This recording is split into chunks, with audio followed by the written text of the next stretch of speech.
Assalamualaikum warahmatullahi wabarakatuh. Selamat pagi anak-anak. Bagaimana kabar kalian hari ini? Wah, senang sekali Ibu bisa berjumpa lagi dengan kalian pada pagi ini. Jadi, pembelajaran pada hari ini kita memasuki bab baru, yaitu tentang sebaran dan pengelolaan sumber daya alam di Indonesia. Nah, pada bab sebelumnya kan kita sudah membahas tentang persebaran flora dan fauna di Indonesia dan di dunia. Nah, sekarang kita membahas bab selanjutnya atau bab yang baru, itu tentang klasifikasi sumber daya dan potensi dan persebaran sumber daya alam, kehutanan dan pertambangan. Nah, untuk tujuan pembelajaran pada hari ini, yaitu setelah mengikuti proses pembelajaran, peserta didik diharapkan dapat 1. Mampu memahami pengertian sumber daya alam. 2. Mengidentifikasi klasifikasi sumber daya alam. 3. Mendeskripsikan potensi dan persebaran sumber daya alam kehutanan. 4. Mendeskripsikan potensi dan persebaran sumber daya alam pertambangan. Nah, itu untuk tujuan pembelajaran pada hari ini. Sebelumnya udah ada yang tahu apa itu sumber daya alam? Oke, Ibu jelaskan. Sumber daya alam adalah semua alam yang dapat dimanfaatkan oleh manusia untuk mencukupi segala kebutuhan dalam hidupnya.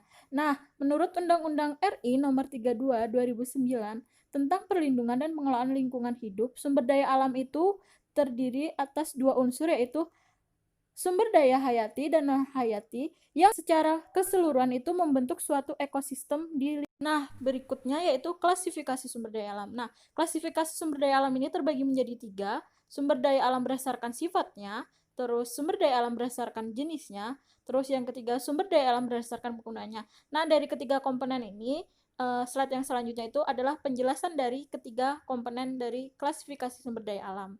Sumber daya alam berdasarkan sifatnya. Nah, sumber daya alam berdasarkan sifatnya itu terbagi 3 komponennya lagi, yaitu dapat diperbarui. Nah, dapat diperbarui itu sumber daya alam yang tidak akan habis walaupun digunakan terus-menerus. Contohnya air, angin, tanah, udara, dan masih banyak lagi. Terus yang kedua, komponen kedua, tidak dapat diperbarui. Nah, tidak dapat diperbarui itu merupakan sumber daya yang apabila digunakan terus-menerus akan habis. Nah, misalkan contohnya itu minyak bumi, batu bara, timah, dan barang-barang tambang yang lainnya.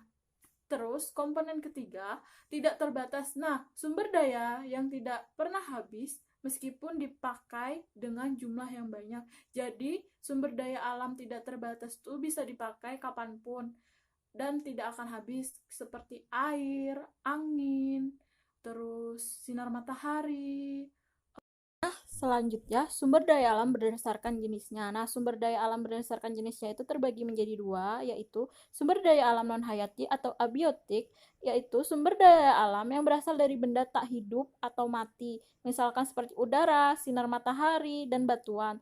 Terus yang kedua, sumber daya alam hayati atau biotik merupakan sumber daya alam yang berasal dari makhluk hidup, misalnya hewan, tumbuhan, mikroba, dan manusia. Yang terakhir, yaitu sumber daya alam berdasarkan penggunaannya. Nah, sumber daya alam yang berdasarkan penggunaannya itu terbagi menjadi 2 komponen, yaitu sumber daya alam materi. Sumber daya materi itu merupakan sumber daya alam yang dimanfaatkan dalam bentuk fisiknya, misalkan batu, besi, emas, kayu, serat, kapas, dan lain-lain.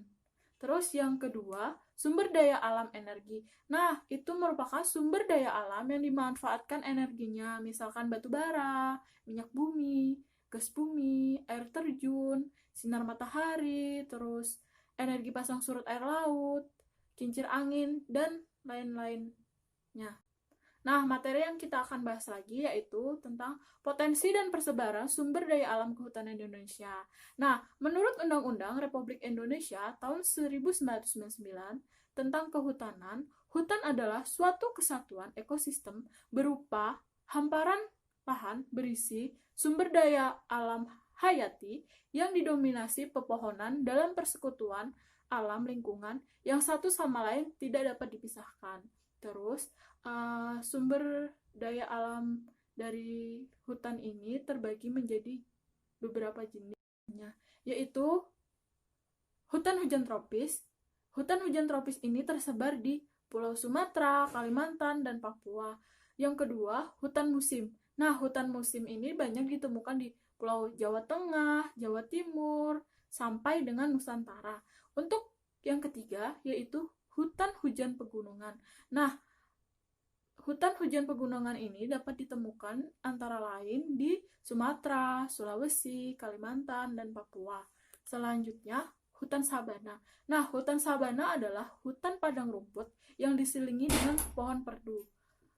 Dan hutan ini dapat ditemukan di Sumbawa, Timor, dan Flores.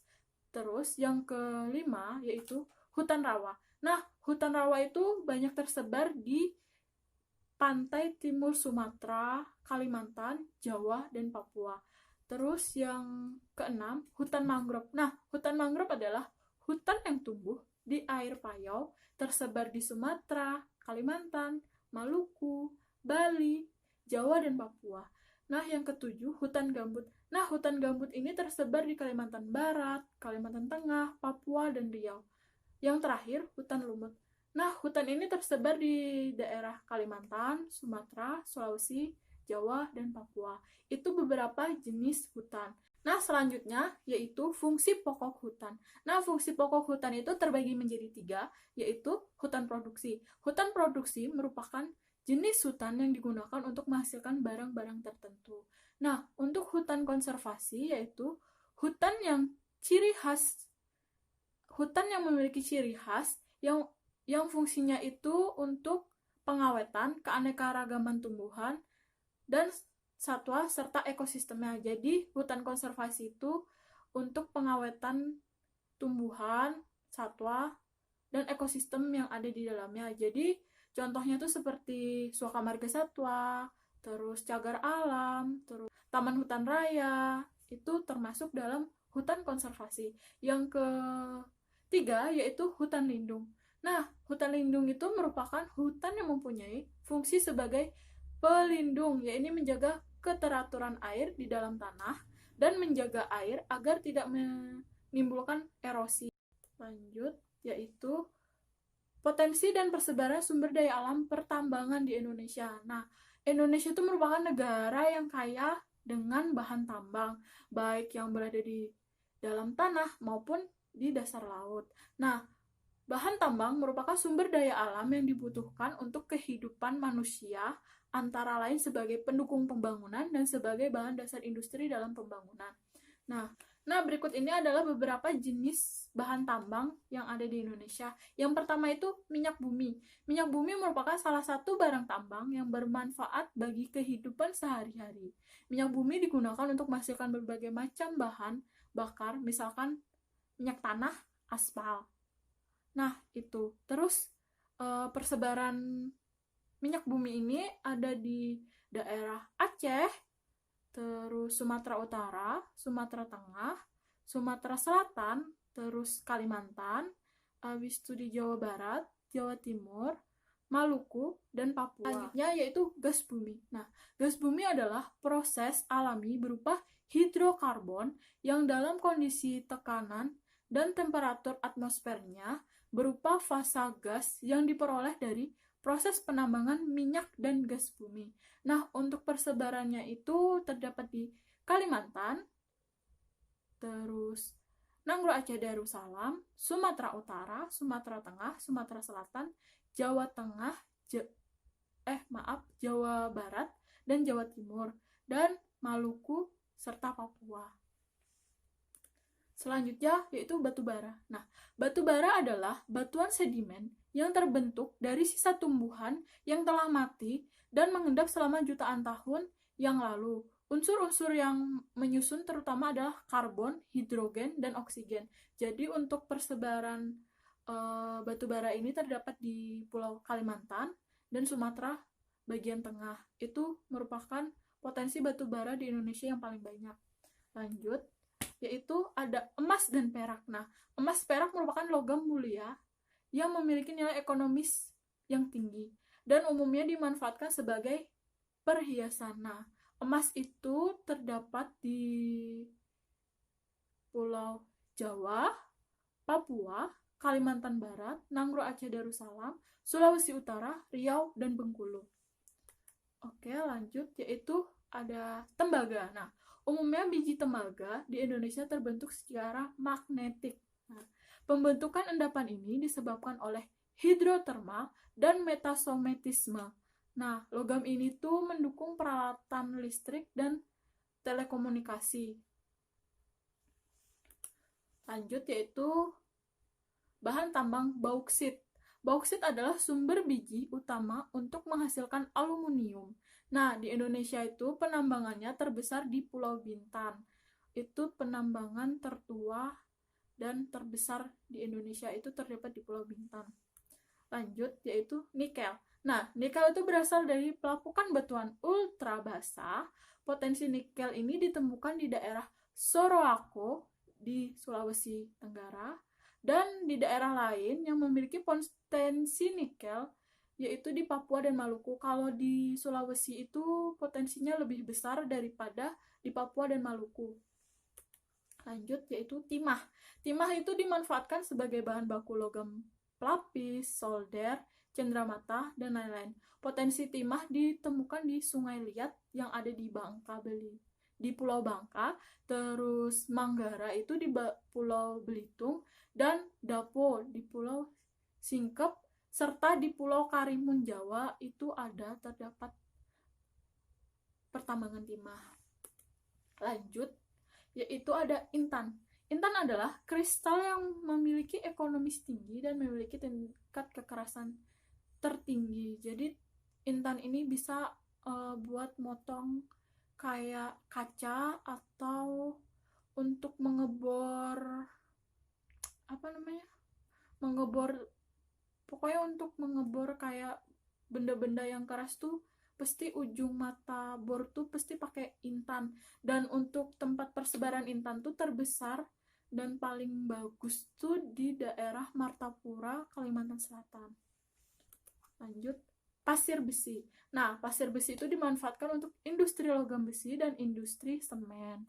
Terus aktivitas penambangan pasir besi sebagai potensi sumber daya tambang di Indonesia itu dapat ditemukan di Jawa Tengah, Sumatera, Lombok, Jogja, Lampung, Sulawesi Selatan, dan Pulau Sebuku di Kalimantan Selatan. Nah, itu beberapa contoh jenis tambang yang ada di Indonesia.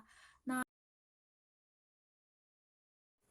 untuk pertemuan pada hari ini, Ibu cukupkan sampai dengan klasifikasi sumber daya alam, terus potensi sumber daya alam kehutanan, dan potensi persebaran pertambangan. Jadi, kesimpulan pada hari ini tuh, sumber daya alam dapat dibedakan berdasarkan jenisnya, yaitu penggunaannya, sifatnya, dan jenisnya. Dan untuk jenis hutan di Indonesia ada dibagi menjadi 8. Yang tadi sudah Ibu jelaskan, yaitu hutan tropis, hutan musim, hutan hujan pegunungan, hutan sabana, hutan rawa, terus hutan mangrove, hutan gambut, dan yang terakhir itu hutan lumut. Nah, untuk potensi bahan tambang yaitu minyak, terus gas bumi, terus batu bara, emas dan perak, terus tembaga, bauksit, nikel, dan timah, terus ada intan dan pasir besi. Jadi itu kesimpulan pembelajaran yang kita lakukan pada hari ini. Jika ada yang ingin ditanyakan, bisa menghubungi Ibu di grup atau bisa juga WhatsApp Ibu. Terus untuk tugas nanti akan Ibu upload di Pijar. Jadi selamat mengerjakan dan semoga kalian tetap semangat belajar di rumahnya, dan Ibu menghimbau tetap semangat belajar di rumah, jaga kebersihan, terus makan makanan yang sehat, hindari kerumunan yang banyak, terus kalau keluar rumah pakai masker, terus rajin-rajin cuci tangan. Mungkin itu aja dari Ibu. Salah hilap mohon maaf. Wassalamualaikum warahmatullahi wabarakatuh. Sampai ketemu minggu depan.